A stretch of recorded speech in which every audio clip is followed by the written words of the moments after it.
Now, have you ever stopped to think where we'd be without computers? Well, that's my world. Technology might be a wonderful thing for some people, but unfortunately it does come at cost. And if you use one at home, you'll probably know the cost of running a printer can really add up. So Lisa Honeywell's been looking for ways to make your printing dollar go further. I find printer shopping extremely a hassle. I think it can be quite daunting. If you've ever shopped for a new printer, you'll know the choices are mind-boggling. Starting with cost, you can spend a little or a lot. But these days there are quite sophisticated units with pretty cheap price tags. For a $50 printer, you get decent quality out of the printer in colour, both black and colour.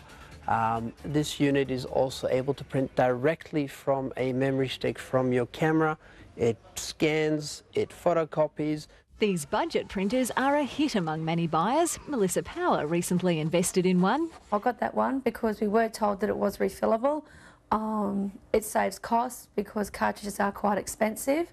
But Melissa's refilling of ink cartridges isn't exactly going to plan. The printer doesn't seem to like it. And every time we print, there's a little message saying, you know, you need to refill your ink. So now we have to look at buying a new cartridge to replace that. And that's not cheap. A choice survey found in some cases printer ink costs more than liquid gold, and Melissa's finding that out. My colour cartridge is, $50. My black one is $40, so therefore it's costing me $90 to refill both. At 5 or 6 times a year, it quickly adds up. That's up around $500, if not a little bit more, to replace my ink for a $30 printer.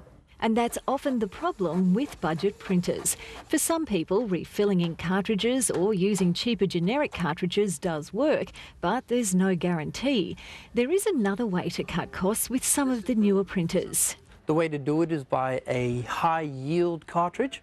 This budget printer comes with replacement cartridges which are either standard or high yield. The high yield cost more but pay off in the long run. Using high-yield cartridges, you can bring your cost of printing down by about 43%, about 8 cents a page in black.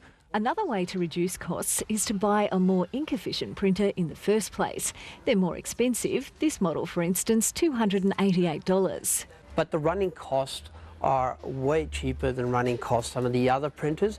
Higher-end models like this are recommended if you're printing large volumes. As a guide, if it's 10 to 20 pages a week, a budget model will probably get you by. If you're more a 10 to 20 pages a day printer, it's worth buying a better quality model. It uses better technology that wastes a lot less ink around printing. It's got different cartridges that allow it to print more per cartridge, so your running cost is a lot lower.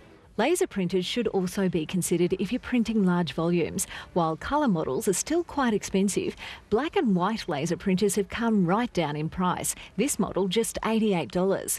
The big plus, no ink cartridges to change, just the occasional changeover of the toner. They run between 1,000 to 3,000 pages per toner. Okay, so that makes it very cost efficient.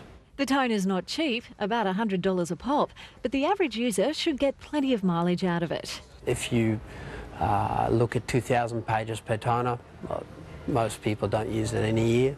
One more thing to consider, you might have heard the news recently about some printers emitting high levels of invisible particles, which do the same sort of damage as car emissions and cigarette smoke. These particles are very small, they penetrate deep into the lung, and from there they can penetrate directly to the bloodstream. QUT's Lydia Morawska was behind the research, and she says it's by no means complete.